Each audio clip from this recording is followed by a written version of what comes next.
ছাত্র আন্দোলনের মধ্য দিয়ে স্বৈরাচার শেখ হাসিনার পতন হয়েছে। এই পতনের মধ্য দিয়ে বলাই যায় আওয়ামী লীগের প্রতিটা নেতাকর্মী কিন্তু এখন আতঙ্কিত। অনেক নেতাকর্মী কিন্তু বাহিরের দেশে চলে গিয়েছে, তবে কিছু নেতা যেতে পারেনি। যাওয়ার মধ্যে একজন কিন্তু ব্যারিস্টার সুমন, সে কিন্তু হয়তোবা আভাস পেয়েছিল শেখ হাসিনা পদত্যাগ করবে, তাই তো তিনি আগেভাগেই লন্ডনে চলে যায় এবং লন্ডন থেকে চলে যায় আমেরিকায়, যেখানে সে সপরিবারে থাকবে। তার পরিবারও সেখানে রয়েছেন। এবার সেখান থেকে ফেসবুক লাইভের মাধ্যমে সবাইকে তিনি বার্তা দিলেন।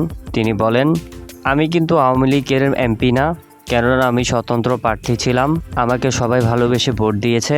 আমি আপনাদেরকে একটা কথাই বলতে চাই, বিএনপি আওয়ামী লীগ যেই দলই করুক না কেন, আমি দলের বাইরে যদি ভোট করি সবাই আমাকে ভোট দিবে। আমি এখনও এমপি রয়েছি, বিএনপির পদ থেকেও যদি আমি দাঁড়াই তাহলেও মানুষ আমাকে ভোট দিবে, এটা আমি বিশ্বাস করি।